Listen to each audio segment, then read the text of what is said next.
Beware of those who fight against demons, lest they too become demons.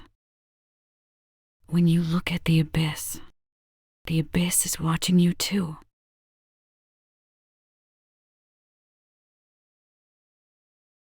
The bullet struck a leg precisely, and the man hit immediately fell to the ground, yelling, "Take cover! Enemy in sight!" before Gao Yang's second shot cut off his remaining words. Gao Wang, from under the vehicle, took 2 shots that alerted the encircling enemies to their compromised safety. Hence, they hastened their pace, running and shooting toward Gao Yang's position, but Gao Yang's return fire from beneath the car missed the targets, with a short distance making the scope's visual field too narrow and thus hindering Gao Yang's shooting. He crawled out in desperation and, spotting a muzzle flash, took his double-barrel shotgun off his back and fired a shot. At a distance of just over 20 meters, a few seconds was all it took to close in. In urgency, Gao Yang's first shot from the upper barrel, loaded with a slug, kicked back significantly more than an AK-47 or M1A. Having often shot buckshot but never slugs, Gao Yang nearly toppled from the unexpected recoil, but his shot found its mark, the devastating power of a slug at close range, capable of downing an elephant. Needlessly explained what happened to the man it struck. Regaining his stance, Gao Yang instinctively aimed where he had last seen gunfire and fired a second shot.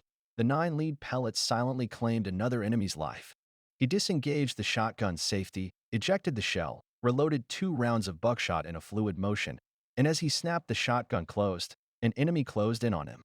In the darkness, the enemy ran and fired wildly, while 2 men by Gao Yang, one with a pistol and the other Gao Yang's discarded AK-47, fired back from the ground. At a mere 4 to 5 meters, neither side hit their mark. But as they neared each other, Gao Yang finally reloaded and fired. The first shot missed, but the second ended the enemy before him. After catching his breath, Gao Yang felt a wave of weakness. Close quarters firing and long-distance gunfighting are 2 very different experiences, the former demanding much greater mental fortitude. Without rigorous training, one's instinct at such close range might be to turn away and fire blindly. It's a matter of luck unless rigorously trained, such as special forces, who overcome fear and instincts, remaining unflinching even in the face of the enemy. Most regular soldiers wouldn't undergo such extensive training, deemed unnecessary. Gao Yang, not formally trained, nor special forces, not even a soldier but a player of airsoft games, had built his psychological resilience through numerous painful hits and welts from BBs. Not dissimilar to military drills despite only causing momentary pain. This resilience, developed through games, now served him on the battlefield. Fear and adrenaline aside, Gao Yang survived, favoring his shotgun in close combat. Once he steadied his nerves, he rearmed the shotgun, keeping it within reach, and picked up the M1A to scan with its scope. No one dared approach. The nearby vehicles lacked any human thermal signatures except for the occasional head popping up from a distance before hiding again.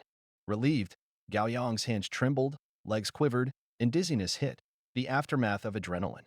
He checked for immediate threats, then asked his companions, "Everyone all right? Got water and food?" One groaned. "Dad, are you okay?"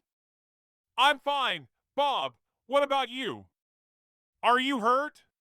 "Just grazed in the arm. Really hurts, though." "Oh, I've got chocolate in my bag, and there's water and some food in the back of the car." Not interested in their story, Gao Yang craved water urgently. "No threats. Help me with the water. Can't hold out much longer." Bob's father fumbled for the water bottles, uncapping and handing one to Gao Yang, who sat down and guzzled it satisfyingly as Bob's father kept handing them over without a word. Gao Yang watched through the scope while continuously feeding himself chocolate. Refreshed, his mind sharpened, now focused on dealing with the enemy sniper. Using the feel of the few shots he'd taken, Gao Yang adjusted the scope. Feeling increasingly empowered, he commented with a smile, "This is a nice gun, and what's most impressive is that you even have a night vision scope." Bob's spirits lifted at the praise of his weapon. With a proud tone he said, "Of course, this gun was specially customized. Though it belongs to the M14 family, my gun's accuracy definitely surpasses that of the military-used M25 and DMR." Gao Yang chuckled. "Yours is a civilian M1A. Can it really compete with military sniper rifles? I recall the DMR is the latest acquisition of the Marine Corps." Bob scoffed lightly. "Haven't you heard the saying? The weapons in a soldier's hands are supplied by the lowest bidder, excluding heavy weapons like planes and tanks. But as long as the law permits civilian possession, the best small arms are definitely civilian. Gao pondered and realized there was truth in this. Indeed, considering everyday military gear like uniforms, knives, and guns, the top quality items often indeed come from the civilian market. U.S. soldiers also ditch issued gear for personally purchased weapons and boots, as long as they're willing to spend the money and the military allows it. Though he understood the logic, as a military enthusiast, Gao couldn't help but believe that military issue was a cut above the vast majority of civilian models. But military grade has to be better than most civilian versions, right? He challenged. Bob explained. It depends on what aspect you're talking about. For instance, U.S. law prohibits civilians from owning automatic weapons. So civilian firearms are semi-automatic. In that sense, military grade is better. Plus, there's a quality assurance with military goods, maintaining a stable standard compared to civilian, where price dictates quality. But I'm talking about the best of the best, top-end items formulated under the same demands. Those willing to pay top dollar for the utmost in refinement will find civilian firearms superior. For example, semi-automatic rifles. The military won't bulk buy the finest rifles because they can't afford them, nor can they handle the production demand. Moreover, the decision-makers usually don't see combat. Oh, so your gun is one of those top-tier ones? Bob answered with pride. Certainly. The best of the M14 series sniper rifles in the military max out at 1 MOA accuracy. My rifle, with hand-loaded match grades, reaches 0.2 MOA, with selected ammo, 0.42 MOA, and even with standard NATO rounds, 1 MOA. These are accurate figures from over 600 rounds. It's fair to say that my gun represents the pinnacle of semi-automatic rifles and can rival any bolt-action rifle. Tell me, which military semi-automatic sniper rifle can match this precision? Plus, with hand loads, I can hit a basketball at 1,000 yards. Gao was genuinely surprised. If true, no same-caliber military sniper rifle could match this, especially not amongst semi-automatic rifles. Wow, that's pretty impressive. How did you manage it? Must have been costly, right? Bob boasted. Naturally, it was expensive. My gun was made by Arlen Morrison Studio, the best in America. The barrel is made from top-grade stainless steel for heavy barrels. A new mold is used for just 5 barrels, from which the one with the smallest tolerances and highest precision is chosen. Not only is my barrel's precision high, but its lifespan is 10,000 rounds. Moreover, all parts are hand-polished and meticulously fitted to minimize tolerances. Such a weapon is expensive, very expensive. It cost me $74,000, and that's without including any accessories or the scope. Startled by the $74,000 price tag for an M1A, Gao knew that the most expensive mass-produced M1A in the U.S. civilian gun market was around $2,000 to $3,000 at most. Bob, you told me your gun was bought for $7,400. Proud Bob seemed to have slipped up in front of his dad. After hearing a disapproving grunt from his father, Bob immediately corrected firmly. Oh, I misspoke. It's $7,400, indeed. Now doesn't seem to be the time to discuss this, right?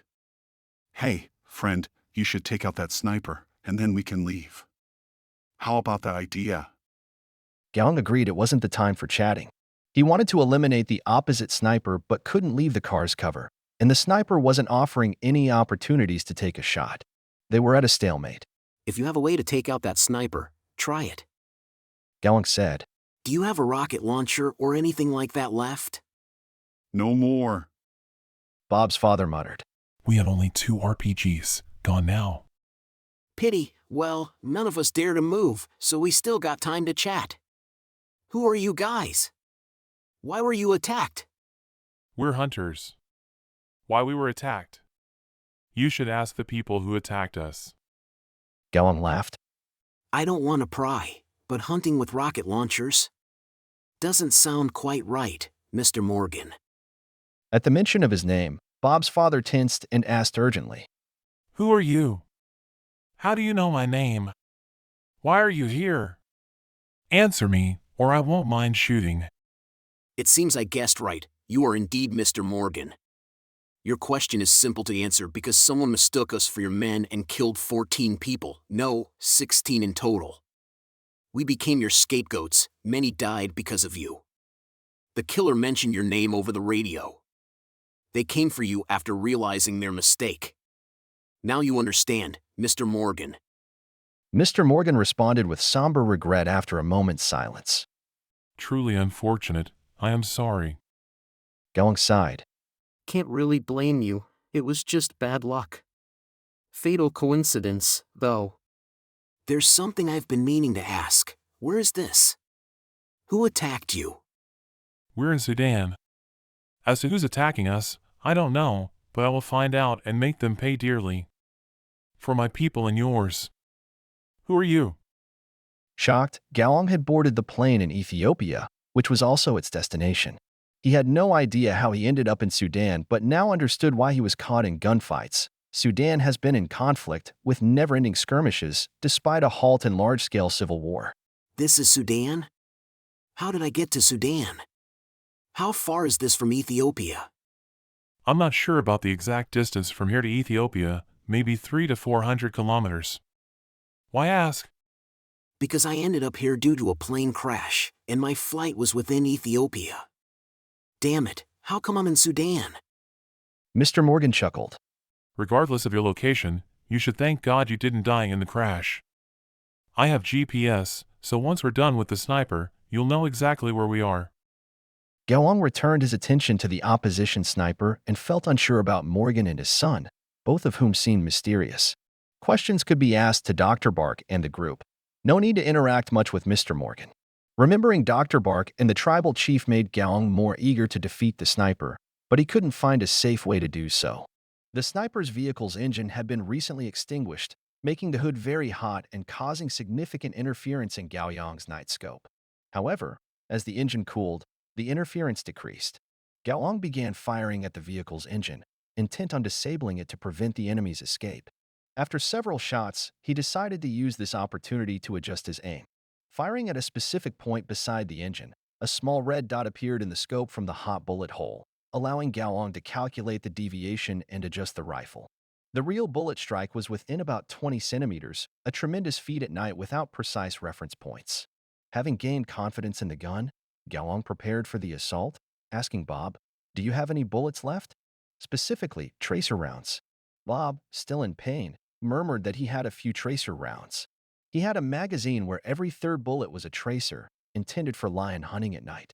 Mr. Morgan, now intrigued, suggested the aim. That car is a Toyota LC80. Its fuel tank is on the left side behind the rear wheel. Gao Yong was unsure about the LC80 model but knew the tank's location. As the enemy sniper opened fire, Gao Yong alternated shots at the engine and the sniper's hideout. After emptying a magazine and reloading, he used the tracers to aim at the ground near the left rear wheel. With the fourth tracer, flames erupted and engulfed the vehicle. Morgan urged Gao Yong to finish the sniper, who would now be vulnerable due to the impaired night vision equipment. But Gao Yong opted for a different tact. Picking up an M4A1 from a fallen enemy nearby, he circumvented the burning car. Utilizing the light from the flames, he saw a figure stumbling away. Assessing the sniper was injured and making a slow escape, Gao Yong exchanged his M1A for the M4A1 and engaged in controlled bursts. The rifle's low recoil and higher accuracy than an AK-47 ensured his successful hit at under 200 meters, ending the enemy sniper's attempt to flee. Uncertain whether the sniper he had downed was the last man standing, Gao Yong cautiously scanned the area and, finding no signs of movement, picked up the M1A again to double-check through its night vision scope. Certain there were no living enemies left, he finally felt at ease. Even though there were no more enemies, Gao Yong did not completely relax his guard, especially around Morgan and his son Bob, who appeared overly mysterious. Gao Yong felt it was best to stay wary until he confirmed that these two posed no threat. Picking up the M4A1, Gao Yong stood up and called out, It's safe now! Come on out! Morgan and Bob emerged in quick succession, Morgan holding a flashlight in one hand and a pistol in the other. He squatted by the car door to inspect it, then stood up and quickly ran toward the sniper Gao Yong had just killed. Bob, holding a gleaming revolver, hurried toward Gowong. Upon reaching Gowong, Bob looked him up and down and exclaimed with astonishment. Wow, dude, you're incredible! Especially your getup, I can't help but say you're my hero. Dressed like a caveman, how did you come up with that? Bob was a slightly overweight young man in his early 20s, tall but a bit too expressive with his body language. Combined with his constant shouting, he gave off an erratic vibe. Ignoring Bob, Gowong turned his head toward Morgan's direction. Aren't you going to check with your dad? Bob passed his revolver to his left hand and raised his right. Come on, brother, high five! Can I take a few snaps of you to put on my Twitter? Oh, I'm Bob Reeves. A pleasure to meet you. Gowong extended his hand and slapped Bob's. I'm Gao Yang, from Huaxia. Thanks for your fine gun, but no photos, please. I would take offense, thank you. Bob shrugged, clearly disappointed. All right, I respect your wishes, but it's such a pity, brother. You've missed a chance to become famous. Gowong thought he might get more information from Bob than from his father. Hey, Bob, why were you attacked? I mean, you weren't really out here just to hunt, right? In this godforsaken country, only God knows why we were attacked. Damn it, I genuinely came to hunt. I've hunted all over America and got bored, no exciting prey left for my new gun. So I followed my dad here on his trip to Sudan. And why is your father here? You're not telling me you need rocket launchers for hunting, are you? Oh, Dad's here for business. You know, South Sudan's about to be an asterisk dependent. They voted already, and it won't be long before South Sudan becomes a separate nation. My father wants to catch that chance for some big deals. South Sudan's independent asteriskins? That's a significant event. And what sort of business does your father do? Anything that makes money. He's been in touch with several Dinka tribes, probably looking to buy lots of land. You know, they've got oil here, and once South Sudan is an asterisk dependent, they can start extracting it. We've been here a few days. I guess my dad wants to bag a lion, just like me, to hang over the fireplace. We were out hunting today. But we were oddly attacked, then you saw everything. My father's bodyguards died. Without you, we might have been dead too. Bob was candid with Gowong, sharing readily. While Gowong pondered more questions for him, suddenly Morgan rushed back, glaring at Bob before extending a hand to Gowong. I'm Morgan Reeves. Thank you for the help. It's much appreciated, but we must leave immediately. We're not out of danger yet. After the handshake, Gowong commented. Nice to meet you, Mr. Morgan. Could you tell me more about the danger we're still in? Morgan holstered his pistol, pulled out a radio, and said grimly. Someone just contacted the dead sniper, which means more people are bound to come. Just then, Morgan's radio crackled again, but this time in code. Gowong recognized the speaker's voice, someone threatening Morgan, but who had mistakenly targeted and killed innocent people earlier that day. Having heard nothing from the others, Gowong indicated his own radio. I've heard this person before. He wants you dead, Morgan. He got the wrong targets earlier and has killed some innocents. Also, if we want revenge, we should look to the Sudan People's Liberation Army. I encountered them this afternoon. While some were really skilled, most weren't.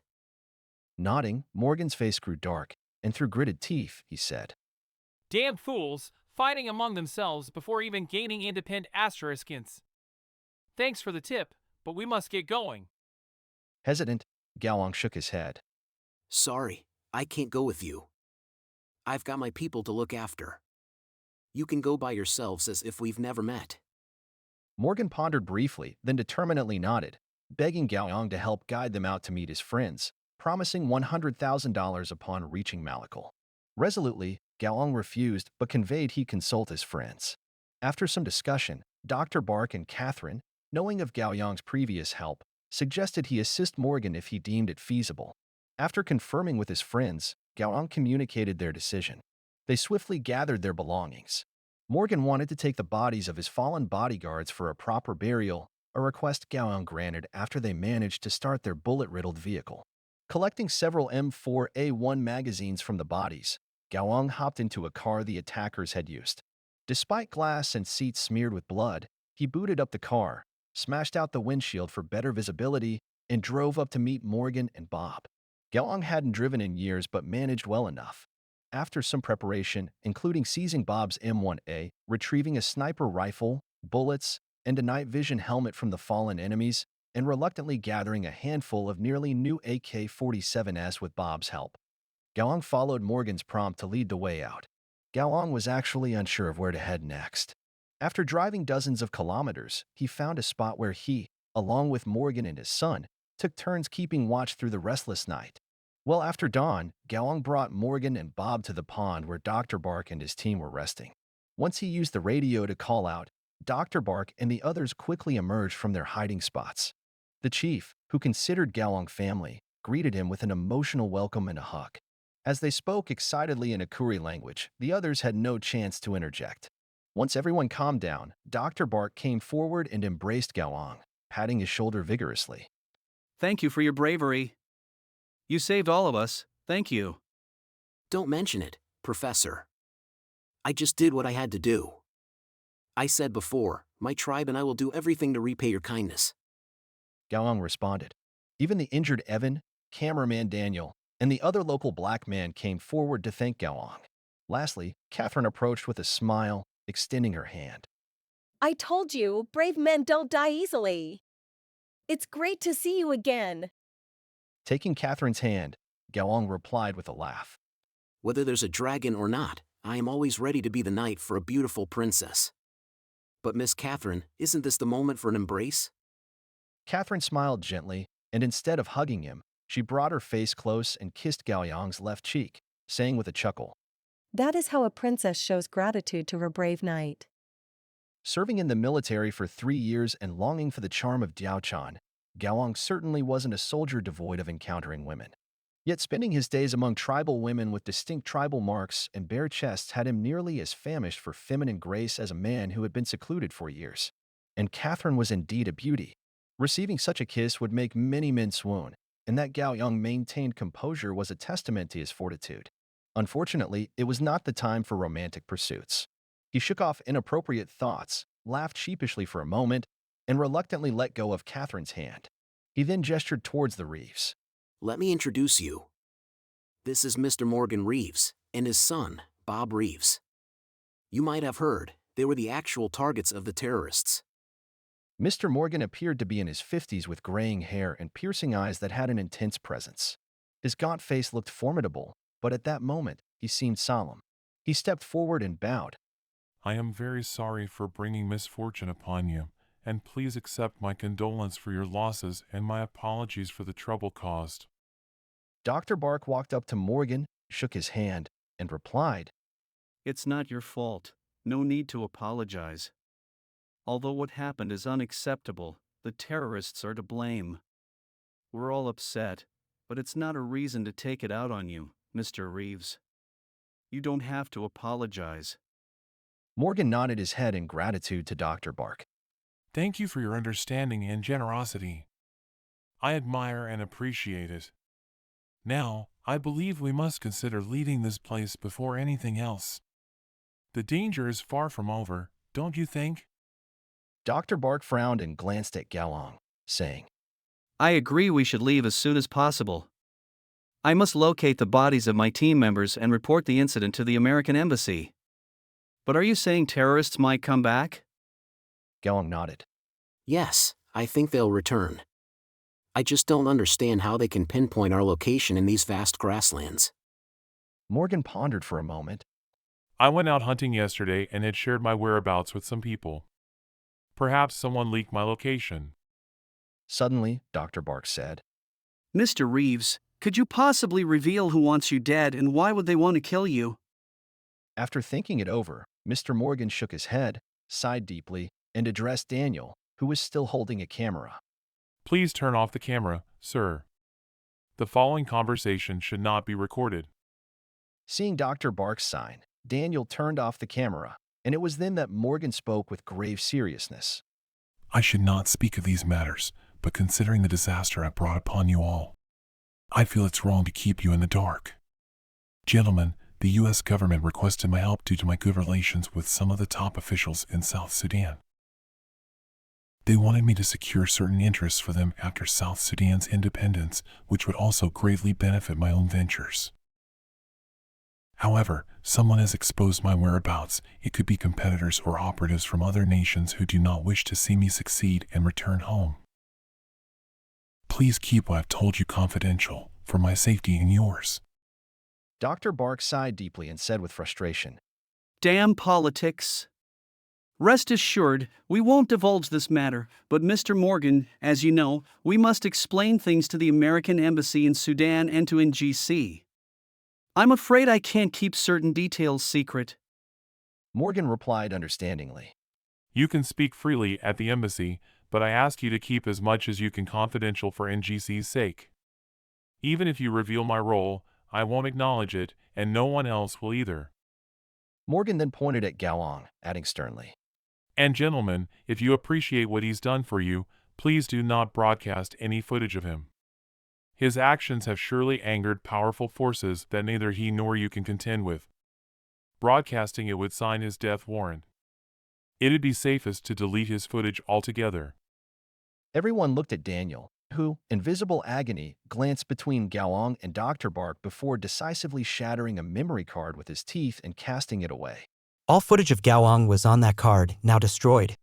Daniel said painfully, The current card contains evidence against the terrorists and cannot be destroyed yet, but I'll delete any footage of him, I promise.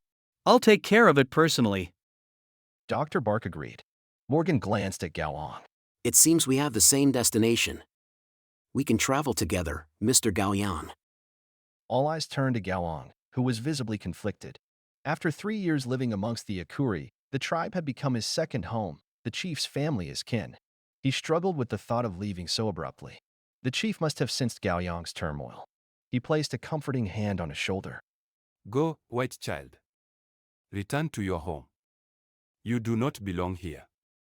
Go back to where you truly belong. Hearing this, tears streamed down Gaoyang's face. This wasn't mere sentimentality. He knew that leaving now meant he may never see them again in this lifetime. As Gaoyang wept, the chief's sons and Kusto surrounded him and performed the Akuri hunting dance, singing their farewell song. At the song's end, the chief took a necklace from around his neck and placed it on Gaoyang, whispering, You are the bravest warrior, then you have earned this. With it, our ancestors and deities will watch over you. Go, white child, to your own home. Choking back tears, Kusto said. You will come back to see me, right, white child? You must. I will miss you. As Gaoyang wiped away his tears, unsure of what to say, an idea struck him. He sprinted to his SUV and brought back 6 AK-47s, urging everyone to gather all the magazines they had. Handing the rifles to the chief, Gaoyang explained. I have to leave these with you. Let me show you how to use them. They'll make hunting easier, and you won't fear anyone. When I come back, I'll take you to a safer place, free from these troubles. Dr. Bark approached, frowning in concern. You could be robbing them of their basic survival skills and their civilization. I understand, Professor, but survival is more important than preserving primitive civilization. If not, should we all not start living like them? The Akuri have a tough life. I don't want to come back to find them destroyed by famine or misfortune. If one person dies, it's one too many. Plus, I will try to migrate them to a safe place with a modern way of life. Preserving their current survival skills is irrelevant compared to their safety. Gaoyang quickly taught the chief and the others how to use the guns. The AK-47 assault rifle was advantageous for its simplicity and ease of learning. As the most popular rifle among those with little to no literacy around the world, the AK-47 was especially suited for conditions in Africa, where maintenance was an alien concept and rifles could withstand the harsh elements, even continuing to function when rusted beyond recognition. Gaoyang started by demonstrating a shot, taking down a large antelope identical to the one taken by the leopard, albeit slightly smaller. Dr. Bark informed him it was a waterbuck and not an endangered species. While Gaoyang didn't mind what kind of animal it was, Dr. Bark certainly did. Gaoyang physically showed the chief how to shoot. The tribe members quickly became adept at hitting vital areas of the deceased antelope from a distance of 40 to 50 meters. However, The process of teaching them how to clean and maintain the guns, and how to preserve the spring elasticity in the magazines, took over 2 hours. In less than 3 hours, Gaoang had taught several illiterate individuals to proficiently handle AK-47s. The time spent was about average on a global scale, but had he been irresponsible and only taught them to shoot and reload, the training could have been shortened to less than 5 minutes. After training the chief in weapons handling, Gaoang and his group finally left for Malakal. Morgan and his son took one vehicle, Gaoang and Dr. Bark's party another, as they set off toward their destination. Initially, Gaoang considered suggesting that Dr. Bark and the Morgan father and son should travel separately. However, only Morgan's group had a GPS, and without it, they couldn't find their way to Malakal. Moreover, traveling alone might not spare Dr. Bark's group from attacks, so they proceeded together. With 2 vehicles, Gaoang gave Dr. Bark his walkie-talkie so they could stay in contact, making sure to change frequencies to avoid interception. According to the GPS, Malakal was 150 kilometers away in a straight line, but a car couldn't travel that way. Gaoang estimated they would reach Malakal after dark, hoping they wouldn't meet with more attacks. Initially, the journey was smooth, but after about 30 kilometers, the worst news arrived through the walkie-talkie. I know why they can find us now. Look at the sky. Bob's shout over the radio made Gaoang look up to see a small plane performing S-shaped maneuvers, clearly for reconnaissance. Swearing under his breath, Gaoang yelled to Daniel, who was driving. Speed up! They've spotted us! There's a plane overhead! The small plane continued circling above them, refusing to leave their trail. Gaoang could only watch in anger, powerless to reach the aircraft high above. Morgan's voice then came through the walkie-talkie. Gao Yang, my people have sent word. The Dinka tribe will help us enter Malakal. We'll be safe once we join them. Until then, we must fend for ourselves. Understood, but how do we shake off the plane? If it keeps following us, we won't make it to Malakal before they catch up. My father fought in the Korean War, so I've always had great respect for the Chinese military. You're known for pulling off miracles with inferior equipment. I'd like to know if you have any ideas on how to deal with this. I can't shoot down a plane with a rifle, and you're mistaken. I'm not a military man. I've never served. You're not? From your actions last night, I assumed you were a veteran soldier. Laughing, Gaoang replied. Sorry, I've faced many battles, but only in war games. I'm just a military enthusiast, not a soldier or an elite. So I can't provide a satisfying professional answer. Wow, your performance was astonishing. I can't believe you're just a military enthusiast. Let me guess, are you a Chinese spy? Just kidding, let me think of another way. The radio fell silent as Morgan mulled over their situation. About 15 minutes later, he spoke again. Some good news, I finally found out who attacked us. The attackers include members of the Sudan People's Liberation Movement's newer faction. They pose little threat. Our greatest threat comes from a mercenary group known as the Vultures. There are about 50 members, and they've been active in Central Africa. Mr. Morgan, now that we know who attacked us, what use is that information? Of course it's useful. Hear me out. The Vultures mercenary group was founded by a guy nicknamed Vulture. His tactics are just as his nickname suggests. If the prey has lost its ability to resist, he swoops in, but if it's still alive, no matter how weak, Vulture won't make a move. This guy and his group are not the kind to fight tough battles. They're just bullies, picking on the weak. If I can get in touch with Vulture, I can make him and his crew back off. Dealing with just the newer would be much simpler, but I need time. My people are attempting to contact Vulture, and I hope his satellite phone isn't turned off. Don't you have the walkie-talkie from Vulture's mercenaries? Why not try using that? I have tried already, to no avail. They've changed the frequency. Now, the only option is to look up his satellite phone number. It's feasible, but it requires time. Once I have his number, I can exert sufficient pressure on him. After Morgan explained, Gaoang recalled something. If the person he had previously communicated with on the walkie-talkie was Vulture, then it's possible Vulture still had the documentary crew's communication frequency saved. Although it was a long shot, it was worth a try. Gowong asked Dr. Bark for the original frequency they had used, and after setting his own walkie-talkie accordingly, he pressed the transmit button. Calling Vulture, if you receive this, please respond. Calling Vulture, this is important, please respond. Minutes slipped by with no response, leaving Gowong feeling disappointed. After several more attempts, just as he was about to switch the frequency back, a voice suddenly came through. Who's looking for me? Primitive man, is it you? I'm growing increasingly curious about you. Should you survive the next little while, we may get a chance to meet.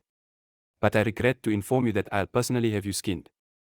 Thrilled by the prospect of contact and disregarding Vulture's menace, Gowong shouted for the driver to stop the car and then yelled into the walkie-talkie. Wait! Someone wants to talk to you! After both vehicles stopped, Gowong hopped out, running towards Morgan's car with the walkie-talkie in hand, shouting, Quick! We've got a connection with Vulture! Take over the conversation!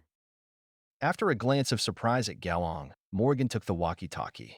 After a brief pause, he spoke with an authoritative voice.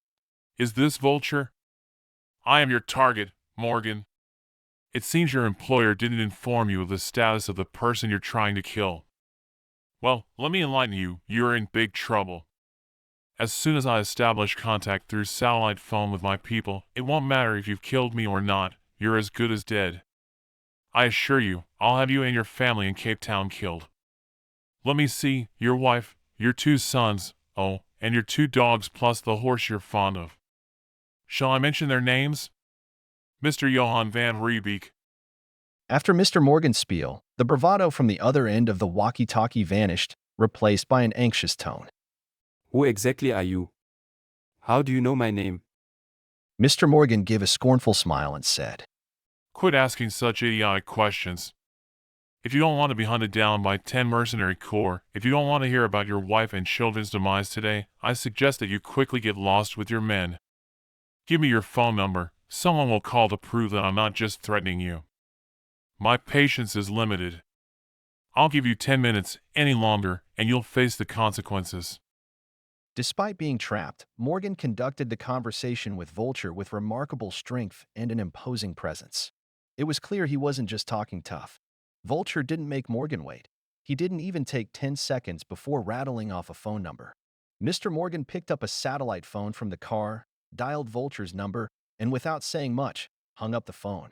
As Gowong looked on with a blend of confusion and admiration, Morgan shrugged and smiled. I had no choice. My influence here is restricted, so I had to resort to threats and intimidation. Otherwise, we could just sit here and wait peacefully for someone to rescue us. Gowong certainly didn't think Morgan's capabilities were limited. In the short time from the previous night up until now, with just a few phone calls, Morgan had uncovered information about Vulture and had even managed to arrange for reinforcements. The prowess Morgan displayed was enough to astonish Gowong. Considering Dr. Bark, a reputable figure within the United States, he had used Mr. Morgan's phone to contact several places, whether inside the US or the embassy, even the National Geographic Channel. Yet no one was able to provide effective help.